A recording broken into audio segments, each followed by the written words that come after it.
Okay, it's just that he want to make a stand. He want to make it available. Now, we're going to go back into this, visit this many times, because there are facts, there's knowledge out there and data out there in the cyber world and in the public domain, which we must have a fairly good grasp of.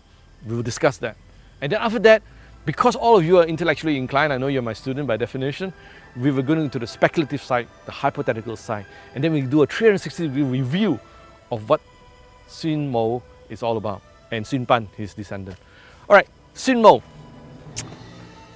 This highly achieved guy wasn't recognized in his early days. In fact, apparently he had quite a few enemies. You know, in those days, it's not hard to make enemies, because if you're a great sword master, you're a great Taoist master, there are people who challenge you. Simple. And his home province, he had quite a few people who didn't like him. So he left his home province. And don't think of living your province in those days as sort of being a sellout or sort of, because in a sense, there was still a unified China, Zhao dynasty. And moving from Chai to another place, Ngok, which went, it's actually like kind of like if you're living in Selangor and you kind of move to Penang or Kelantan to work, you haven't sold out Selangor or anything like that. You know, it's still one country. So he went from Chai, he was not happy, to Ngok, and he met up with this guy. This guy, I have to give you a brief introduction because I'm a fan of his. Although not everything he did I would completely subscribe to, because this is a man who knows how to love completely and hate completely. His name is Ng Chi Soi. Ng Chi Soi is considered the ancestral father of the people saying Ng. And he, in fact, is also treated as a sort of a deity, a Chinese god, because of his loyalty to his king. Now listen, this is how the story goes. Ng Chi Soi was the son of a great intellectual master strategist in the county of Chor. Chor is a sort of central southish province which was getting bigger and stronger. They are very warlike people who, you know, who really know how to live, eat, drink, enjoy themselves, and fight.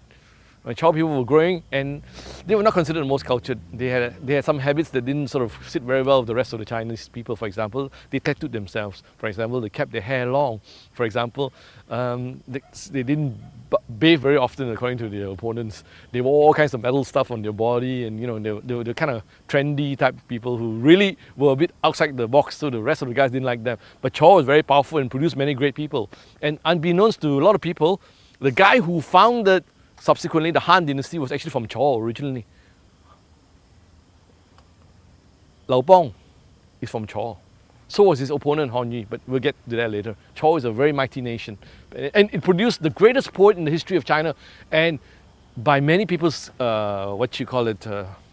acclamation and appreciation, including mine, the greatest poet that ever walked on planet Earth. His name is Wat Yun. Wat Yun is the guy who we when we eat our dumplings, yeah, he's the guy we remember. He's the greatest poet. So many poets societies today, and in the last 100 years, not just in China, but all over the world, nominate him as the greatest poet ever to walk on planet Earth.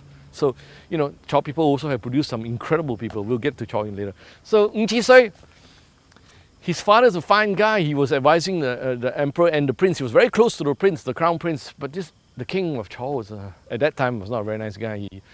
He saw that his future daughter-in-law was really beautiful, and apparently, so the story goes, he decided to have the girl before his son has, and on the advice of some of his advisors, they falsely accused his son of treason, and falsely accused his son Sifu, which is Ng Chi Soi's father, of treason as well. So they ordered the son back and ordered the Sifu, which is Ng Chi Soi's father, back, and ordered Ng Chi Soi and his brother, two brothers, to come up and surrender themselves. So they slaughtered Ng Chi Soi's father. They slaughtered Ng Chi Soi's elder brother. Ng Chi Soi said, "I'm going to keep my life to take revenge." So he wandered his way through China to escape, and apparently at one stage he was surrounded, and he was so worried that he was going to get caught, his hair turned white overnight. So when he walked through the path, nobody recognized him because he had white hair. He was really a young man. But anyway, Ng Chi Soi managed to escape, and he went to the kingdom of Wu. Wu was another upstart state. It was not one of those it was not like Chai, was culture educated, you know. Wu was also pretty warlike, and you know, they were better than Chao, but not a lot better. So anyway, when he got there, he helped this guy called this Prince Herlu, who became King Herlu, he helped him ascend to the throne through various devices, which is another story I'll tell you later. But he got the guy into power, and he was very loyal to King Herlu. He thought King Herlu was a fine man, he's going to be a great king, and he was having him buy talent around the world. That's when he ran into Sinmo, and they struck up a really good friendship. And Sinmo looked up to him as a big brother. He was the prime minister, and he told Sinmo, he says, hey, you know what? I've got the right job for you. You got to be commander-in-chief of the Wu army, and we're going to conquer the world together. And Sinmo said, I don't just serve anybody, you know. I don't know whether your King Herlu is worth anything or not. You think I should serve the guy? So he said, all right, I'll arrange an interview. So okay, they had an interview. So this interview actually is at the heart of understanding the core principles of Xin Ji Ping Fa. And in fact, some Japanese scholars have used this interview as the core of the understanding of military strategy. So, okay, without further ado, we jump straight into this, and then after that we'll go backwards and run through some of the principles. What happened was they met up. The King Herlu, of course, being king, you know, you have lots of soldiers, you also have lots of concubines. And he's sitting down there, and he's with his concubines, and Sinmo turns up, and interview goes this way. The King Herlu said to Sinmo, he says, what can you do to show me that you're worthy of being commander-in-chief of my armed forces? I heard a lot of good things about you, but it's one thing to hear about you. I want to see it with my own eyes. So Sinmo said, okay, great king. He says, what would you want me to do? He says, show me your best. He says, what can you do? Are you going to give me some great military theory? Are you going to show me your great fighting skills? What are you going to do? Show me your formation. So Sinmo said, okay, King Herlu, he says, what I'm going to do is I'm going to show you the essence of military warfare, the essence of getting the army into shape and to win it at any battle under any circumstances. King Herlu said, fine. He says, who can you train? And Sinmo says, anybody. And King Herlu says, all right. He thought, now nothing can be more difficult than women. Oops, sorry. So King Herlu sent his 180 concubines over there and said, train them. And Sinmo says, this king is a smart boy. Asked me to train 180 concubines right here in the hot sun. So all right, Sinmo says, no problem, I train them. So he brings 180 concubines out in the open field, and he picks the two most beautiful ones. And he says, look, I'm dividing you 180 people into two groups, 90 each side. And the two most beautiful ones, the senior concubines, one will be captain of team A, the other one captain team B. I'm going to give you instructions now. This is what you do. At the roll of the drums, the first thing you do is you're going to put your feet together, look forward, eyes, present your arms, and you call out. And then the second roll of the drum, you turn right and you walk this way. And then the third roll of drums, you turn left and you walk this way. They all looked at him and he says, is that understood? They say, sure. Okay. First roll of the drums. They all laugh, they all giggle. And the king was looking down and he's saying, well, there you are, Sinji. You want to take me on? You would look at my concubines and make a fool of you. So anyway, Sinmo said, oh, all right. He announced a loud hailer. He says, on the battlefield, if the general's orders are not clear and the officer can't carry them out, it's the fault of the general. So I'll repeat the orders. So he went through the orders again. And then they all listened and he went through it 3 times. He says, are you ready? And the officers and all people said, yeah, they're all giggling away.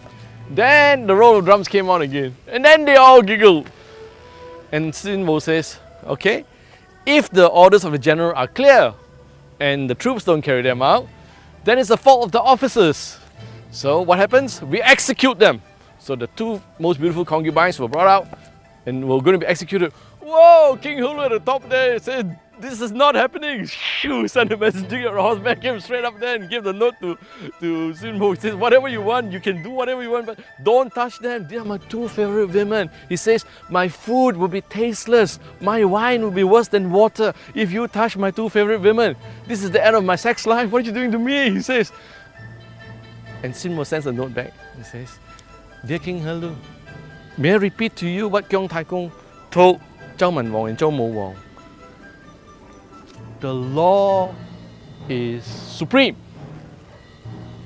The king is subject to the law. And once the king delegates his authority to the general on the field, then whatever the general says is law. There are no exceptions.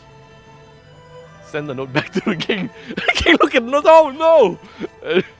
So the two most beautiful concubines head off. And then Sinmo turns around, picks the next two most beautiful ones, come on the front, and says, "Are we ready?" So he went through the instructions again. And this time, whoo, perfect drills. You know, they were better than the soldiers. No problem, no mistake. The king was out there, he's fainting. King Helu say, "Oh my goodness, I've lost my two most beautiful women."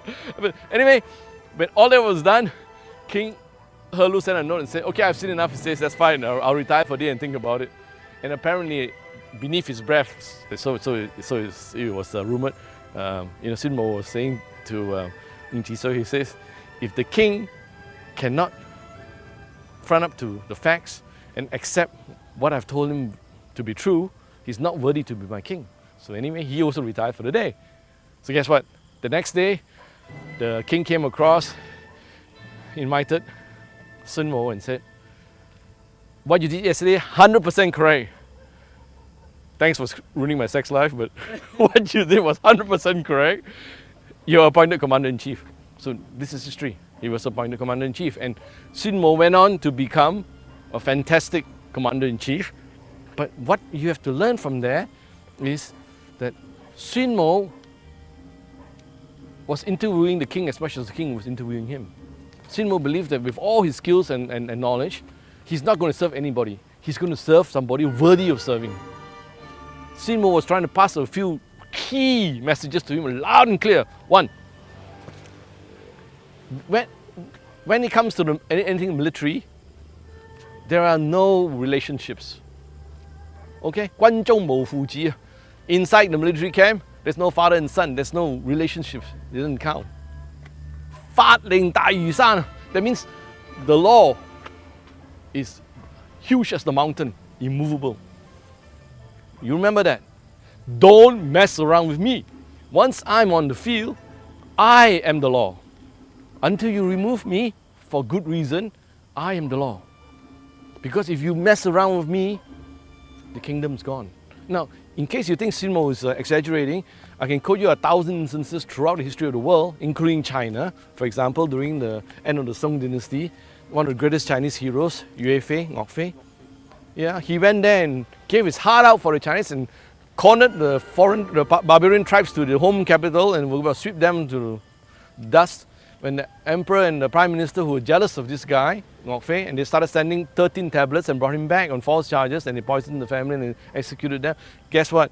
You go now to a place called Sifu in Hongzhou. There's a temple dedicated to Ngok Fei, and you still see the prime minister and all the people who contrived against Ngok Fei, and people smashed their heads 1,000 years ago to now. They still smash their head. They still piss on the emperor. They have never forgiven these people because China was conquered by the foreign troops as a result of the emperor messing around with this great general fighting for China. The Chinese people have never forgotten. So Sinmo is right. Don't mess around the military commander. He's doing his job. But hey, this guy got a message. I won't mess around with you. You can do it. So what happened was, at the time, Wu was a sort of mediocre-sized kingdom. Didn't have many troops, didn't have many things, but he went on, waged great campaigns and did a fantastic job until the end of King Helu's reign. Now, I'm jumping the gun here a bit, but I'll just let you know, the King Helu's son was not such a great guy, Fu Chai. And when he came into power, Sinmo decided, I'm not going to serve the guy because he's going to be the ruin of his country. He's going to be the ruin of China. So he resigned. And to show his protest, he cut his own tongue off. And he died in great unhappiness. He just died unhappily because he didn't want to serve Fu Chai. Well, this comes another lecture, but Fu Chai went on to do some great things, but ultimately also lost the empire, and the Wu kingdom was swallowed up by the Yue kingdom. Okay, so Sinmo knows what's happening. He knew what was coming, so he rather cut his own tongue and then die unhappily than to serve this king because Fu Chai was not worth serving. So this is him. But the other guy, his good friend Ng Chi, he's quite unbelievable. He stayed and advised Fu Chai, but Fu Chai kept spurning him.